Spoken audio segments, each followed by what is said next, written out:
Peace and blessing, peace and greatness. This is Mere Moments with Tia DeShay podcast, episode 26. Today is Monday, October 28th, 2024. I am Tia DeShay. I write now so others can remember later. I produce Purpose from Chaos. I am a spiritual teacher for social, generational, and personal change. I'm a daughter of the Most High God. I'm an ambassador of the Kingdom of God. I'm about my Father's business. It is my intention on this channel to fulfill the scriptural mandate of Jeremiah 1:9. Then the Lord reached out his hand and touched my mouth and said to me, I have put my words in your mouth in Revelation 10:11. Then I was told, you must prophesy again about many peoples, nations, languages, and kings. It is my prayer for Matthew, the 13th chapter and the 35th verse, to unfold in my life, ministry, and practice. So was fulfilled what was spoken through the prophet. I will open my mouth in parables. I will utter things hidden since the creation of the world. And Luke, the 21st chapter, verse 15, for I will give you words and wisdom that none of your adversaries will be able to resist or contradict. Once again, this is Mere Moments with Tia DeShay podcast, episode 26. Today is Monday, October 28th, 2024. Ginger, come on, go home. Making too much noise. Come on, go home. Come on.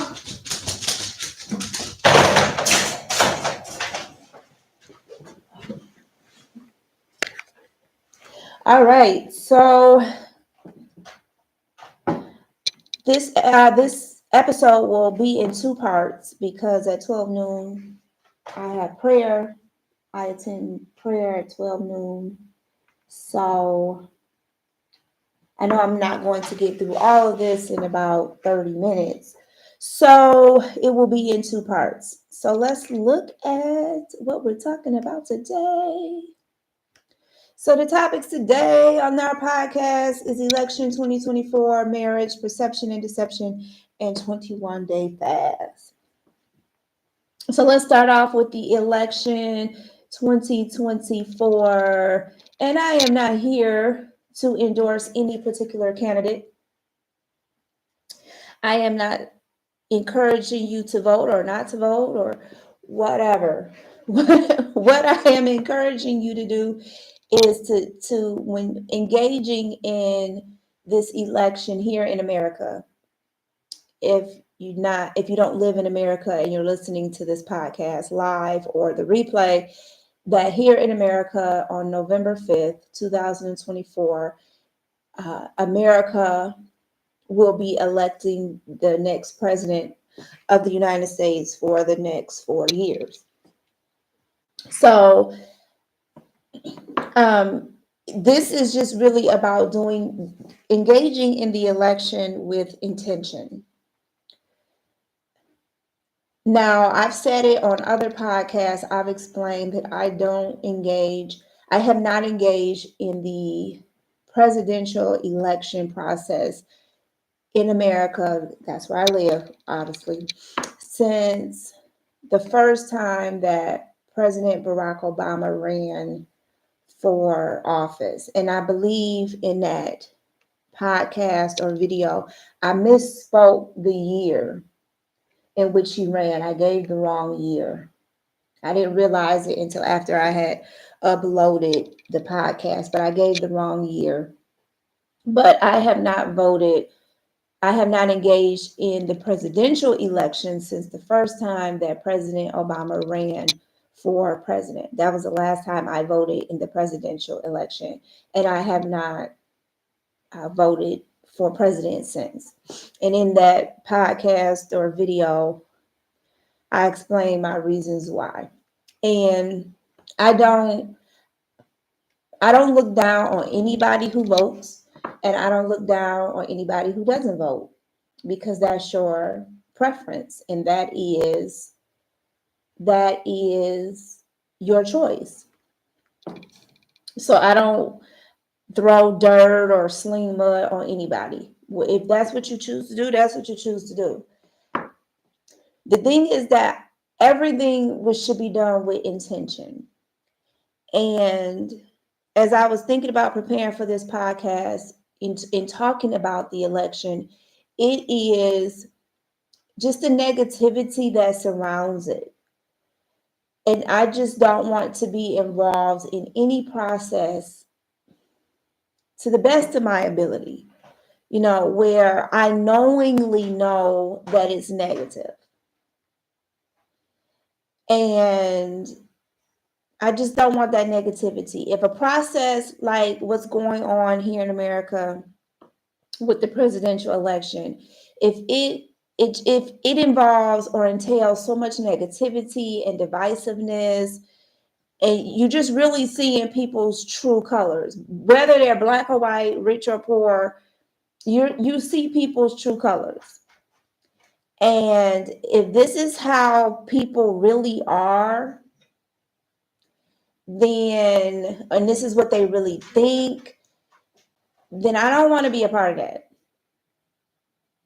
Because that's just too, I got enough self-imposed negativity that I got to work through and I got to clear up. And I don't want to add any more to it, to knowingly add any more to it. And if this is what the presidential election is and the negativity that's involved in it, I don't want to participate. I'm good. And if this is showing, and if it's revealing to me how people act and behave and think, and it's not for the upliftment of humanity collectively, then I'm good. You can keep it. If we can't agree to disagree, respectfully, like, why am I? Here's what I want to propose to you when it comes to election 2024. If you're voting for a candidate at the expense of downplaying the other person or disparaging the other person or being negative about the other person, then why are you voting? That's not adult behavior. That's not emotionally mature behavior. If you're saying, oh, I'm going to vote for Trump because I don't think a woman is capable and I don't think a black woman is capable, why is your vote contingent upon downplaying the opponent? Why can't your vote be contingent upon his policies and his beliefs and what he plans to do when he gets into office? Why can't it just strictly be that? I'm voting for Trump because I believe in XYZ policies. I believe in his viewpoints and his perspective about immigration or abortion or the economy or whatever it may be. Why can't the vote just be for that? Why do you have to dog somebody, the opponent, Mrs. Harris, in the process? Why can't your vote just strictly be, I believe in Trump's policies? I believe in his leadership. Why do we have to drag somebody through the mud for our basis or our reasons for voting for them? That doesn't make sense to me. So I'm just asking you to look at yourself in the mirror and ask yourself, why are you voting for whoever you're voting for?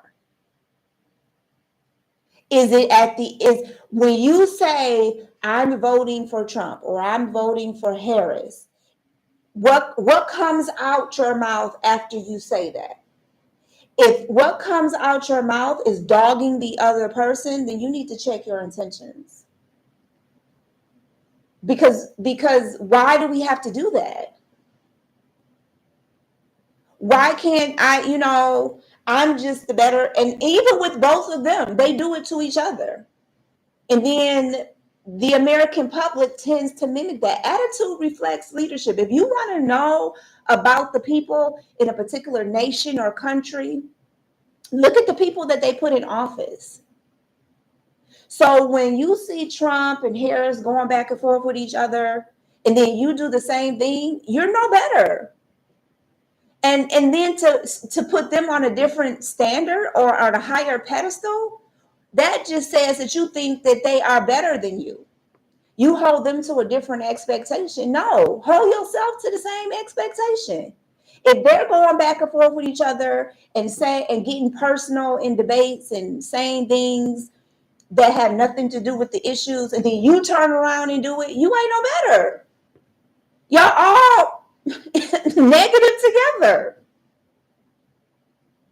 Like it just amazes me how adults are acting during this time, but it's really showing people's true character. So just check your intention. Also, you know, if, let's say for instance, oh, I'm not going to vote for Trump because he's a racist white man and wants the rich to be wealthy. Okay, but and say you're a black person saying that. Well, but then you're the same black person when Christmas time come and the holidays come and whatever, you got your hand out to white organizations for Christmas gifts for your kids or food for Thanksgiving.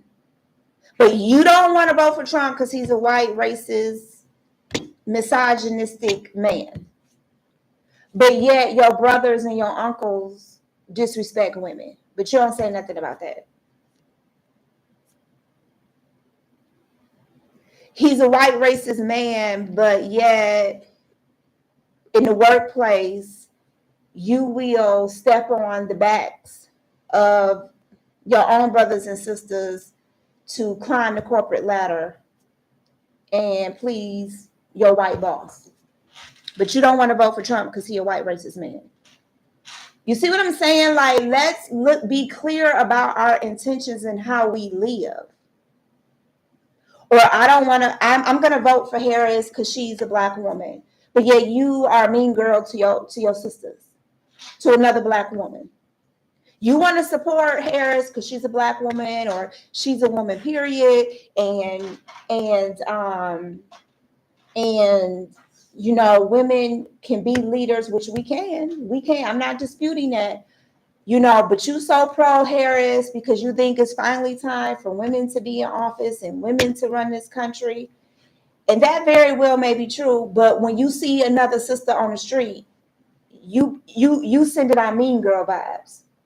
You gossiping about another sister and tearing down another sister on social media or with your friend on the phone for 2 or 3 hours. Do you see the hypocrisy? Check your intentions. Just check your intentions. You know, you on the outside because people are watching and you want to be popular and seen by the outside world, your community and whoever, but your life doesn't align with your politics, with your choice of who should be the next leader in America. You can't say, "Oh, I want Harris in because women empowerment and all that," but you a mean girl. You will sabotage your sister in the workplace just to get the promotion. You will sleep with somebody else, your sister's boyfriend or girlfriend, with your sister's boyfriend or husband.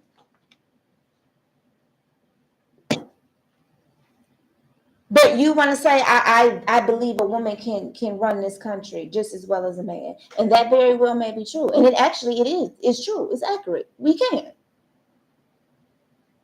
But if I was to see you in your personal life, you're being a mean girl.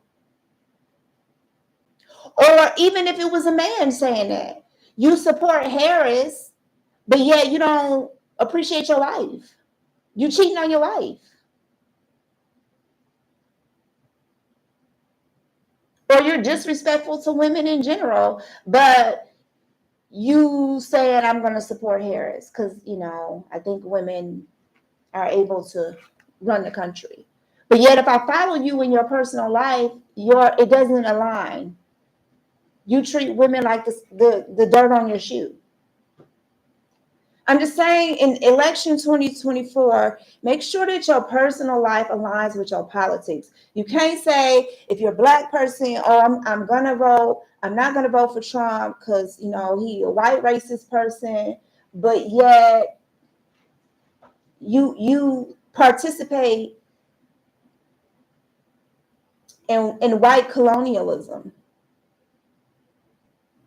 whether you do it consciously or unconsciously, knowingly or unknowingly. you have conversations and you make comments or you insinuate that white people are better than black people. But yet you don't want to vote for this man because you feel he's a white racist man. But yet if I listen to your conversations, I can clearly tell that you are still you are still brainwashed by European colonialism. Like, make it make sense, people. Just make it make sense. That's all I'm saying, is make it make sense. Really sit down and ask yourself, why am I voting for this person? And am I voting for them because at the expense of tearing down the opponent?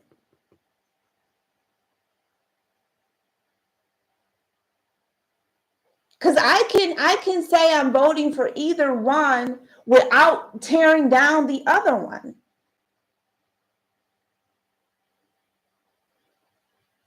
I don't have to say anything negative about the other opponent. I can clearly say I'm voting for such and such because I really like what they say about abortion, or I really like what they say about immigration, or I really like what they say about foreign policy and how they're going to handle the war with Israel and Palestine. Whatever it may be. But to say I'm voting for such and such because I don't think he can do this or she can do that, and people, why do we have to be that way?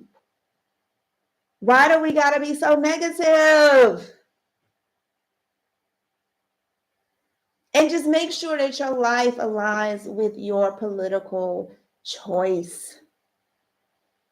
You can't, you can fool people, outside. It's not with you 24/7 inside your home. And, you can make it seem like you're so liberal and you're so into diversity and women this and women that. But your personal life won't lie. It won't lie. It's going to tell the truth. So just make sure that it lines up. It lines up. Because I'll tell you this, white people that are voting for Trump are, very clear about how they feel about race in America. Very clear. And if you were to follow them around in their private life, their political choice, their personal life aligns with their political choice.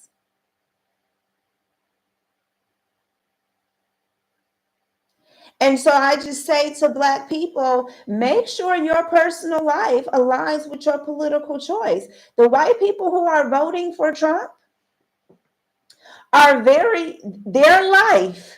personal life is in alignment with their political choice.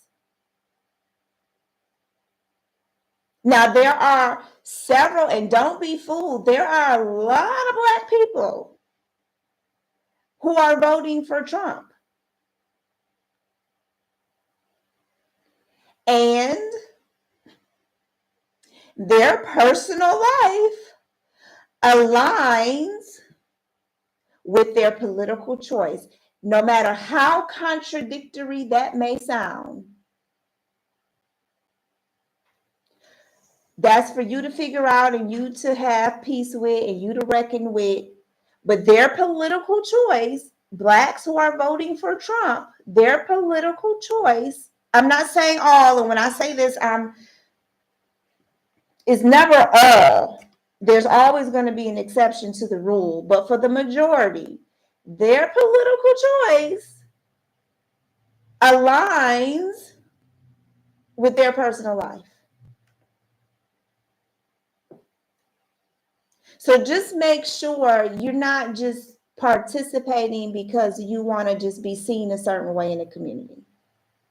And you think that because this is the topic of the day and you want to be, have a say, so you want to have your hand in everything. Well, this is what everybody is talking about, then let me be a part of it. And Let me, um, show who I'm in political allegiance with, and you just doing that for what? So you can be seen?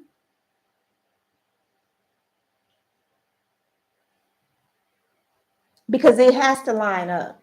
It has to line up. It's just no way.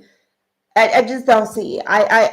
If you see it, let's have conversation, because I just don't see it. How you gonna say, I'm supporting Harris, but you're a mean girl? I keep going back to that, but you're a mean girl.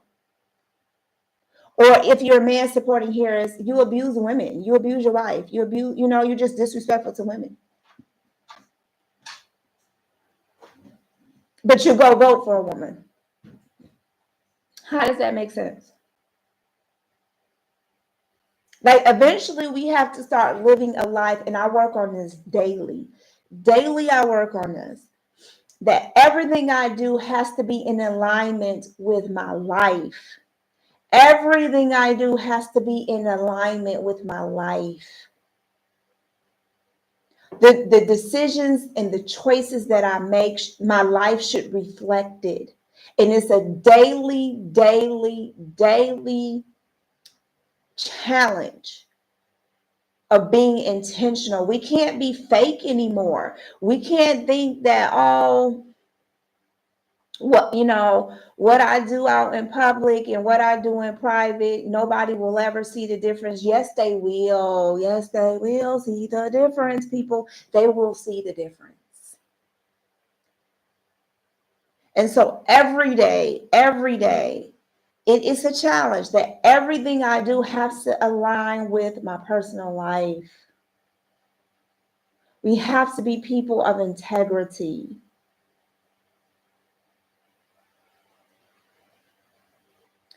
The next one, before I end this and come to part 2 after prayer, is marriage. I'm just really starting to study marriage, read about marriage. What is the Creator's perception about marriage, to really change my mindset about marriage. And just listening to people who have, to the best of their ability, they have successful marriages. And I'm not saying that they're perfect all the time, that they don't have problems, but for the most part, they are modeling to the best of their ability what a successful marriage should look like. And especially in the Black community, like, we just need more of it. And I realized that ultimately, I see the quote all the time. I think it's contributed to Gandhi, but you be the change that you want to see in the world. So if I'm saying, oh, well, in the Black community, we need more role models for marriages, I need to be that. I can't keep looking to everybody else to do something that I am quite capable of doing. I need to be the change I want to see. I want to be the role model. So I'm just really learning that in marriage, and it clearly, the Bible says it as a book of wisdom. The Bible is a book of wisdom that I don't care what your religion is, what your religious beliefs are, the Bible contains wisdom, just like the Torah, the Kabbalah, other holy books, the Quran, they contain wisdom. And the Bible, since that is my one of my primary sources of spiritual wisdom, is the Bible. And it says in there that two are better than one. And listening to different messages and teachings and podcasts about marriage, that it doesn't make any sense that if you're married and you're still broke, that it doesn't add up, because two are better than one. A 3-strand cord is not easily broken. It's clearly in the Bible. I believe in the Bible. I believe in the book of Ecclesiastes or Proverbs, one of the two. How can you be married and still be broke? There's no advancement, there's no multiplication when you two came together in marriage. So it's either you're really not married or you don't understand the principles of marriage. Because now I'm finding out that people had these spiritual marriages where you do the whole ceremony, but there's no actual marriage license. You just do the ceremony and you're married before God. Well, then that would explain why you quote unquote married and you still broke.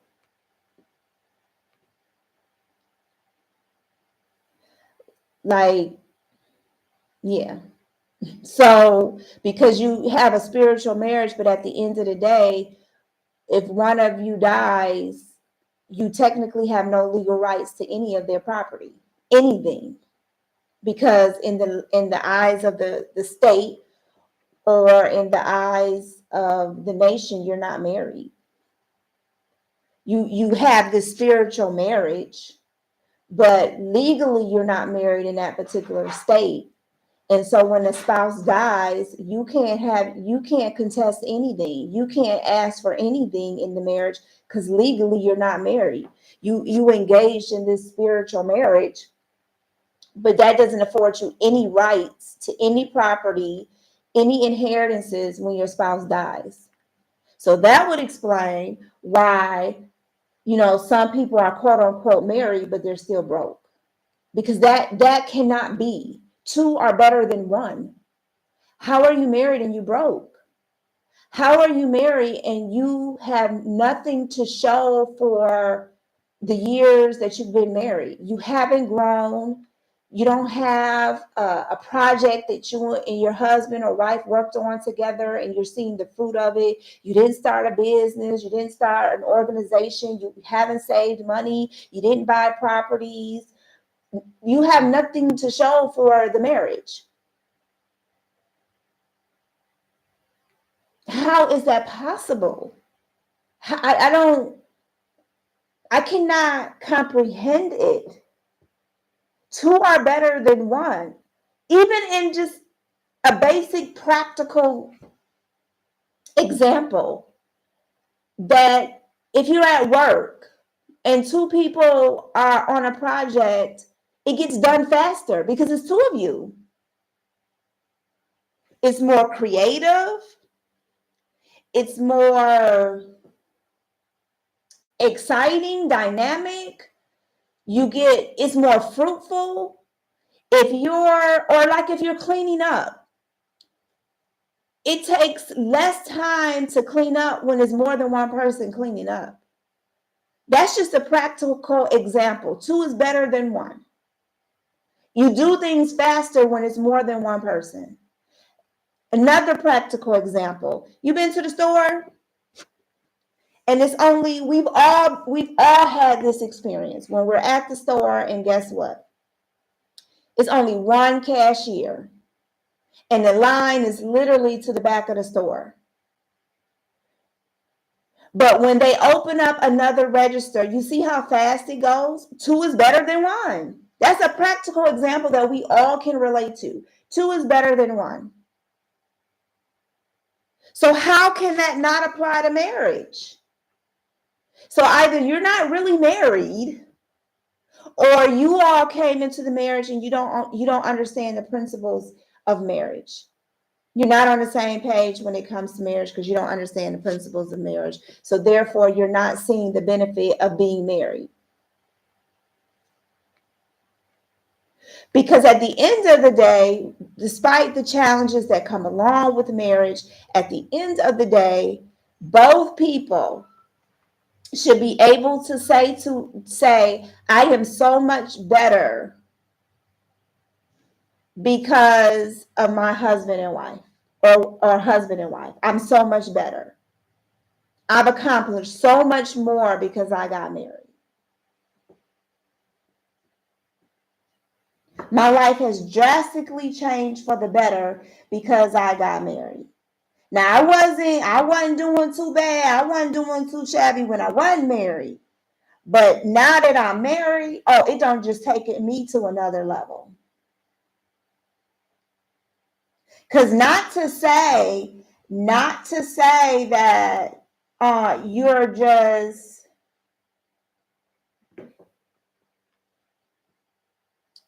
you can't do phenomenal as a single person, because you can. The goal is that when you get married is, oh, I was on and popping when I was single, but now that I'm married, oh, I'm really that deal. I'm really about that life. I have done tremendously better. I was good. I was good when I was single, but I know this isn't correct grammar, but I'm gooder now that I'm married. That's how it should be in marriage. That should be every married person, that should be the testimony. But when you're not, when you don't see role models, people that are married, when you don't work on your traumas, when you don't go to therapy, when both of you are not on the same page when it comes to marriage, when both of you don't understand the role of the woman and the man in the marriage, when both of you don't even understand what marriage is for and what you're supposed to be doing in the marriage, you can't have that testimony.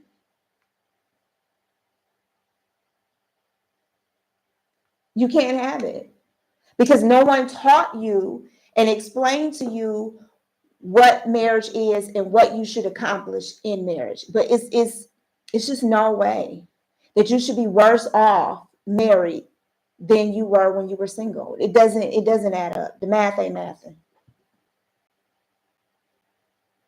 The math ain't mathing. Regardless of the challenges that come with marriage, every year when you celebrate your wedding anniversary, you two should be able to sit down and say, man, we did this. And we were able to save this amount of money.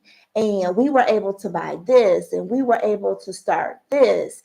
And, you know, we went on this trip together, or we were able to solve this problem together, or because of you, you know, honey, I can communicate better, or I'm able to process my emotions better. And look, remember when we started off, when we first got married, we used to argue about this. Now look at us. We can actually talk about it and laugh and not be at each other's throat. That's the kind of conversations we should be having every wedding anniversary. Sit down. What's your goals for the next year? Okay, we've been married. This is our first year. Okay, now what we going to accomplish in our second year? Or this is our 20th year being married. What we going to accomplish in our 21st year? How much money are we going to save? How much money are we going to give away? What kind of charities are we going to get involved in? Are we going to, you know, if you're just getting married, are we going to have children? So are we going to start planning for children now? What school are they going to go to? How do we feel about, you know, children? How are we going to be parents? What are we going to do? And then write it down. Sit down with your spouse, and then a year later be like, oh, did we accomplish what we said we was going to accomplish? If we didn't, okay, how can we change it? Oh, honey, because of you, you know, you gave me the confidence to go back to school. And because I went back to school, I was able to make more money. And because I was able to make more money, now we can go and buy that 2-family duplex that we wanted. And we can rent it out. Dang, like look at all the progress we don't made together. That's marriage. I'm not talking boyfriend, girlfriend. I'm talking marriage. I'm not talking about spiritual marriages. I'm talking about marriages where you're signing a marriage license. And now you gotta, assets gotta be divided if you decided you want a divorce. That's the kind of marriage I'm talking about. Like the spiritual marriage, I don't know who came up with that. Y'all gone somewhere with that. The one that you got to sacrifice something, that you got a marriage license filed down at the county building. And If y'all decide to call it quits, we got to divide assets and we now got to hire divorce attorneys. It's going to cost you marriage, the real legal marriage. It's going to cost you. That's the kind of marriage I'm talking about. And so I'm just really like looking and just studying and realizing like when I make that move to get married, my life better go up. It's no other way for it to go but up. If it's going down, that means I picked the wrong person. I chose the wrong person. I chose the wrong, and I just got to be real with it. If I don't see growth, every year we're celebrating our anniversary, if I don't see myself changed, a better person, if he hasn't changed and he's not a better person because he married me, if our finances aren't better because we married each other, if our attitudes aren't better because we married each other, if people are not seeing the change in each other in a good way because we're now married, then why do we get married? Because two are better than one. Two are better than one.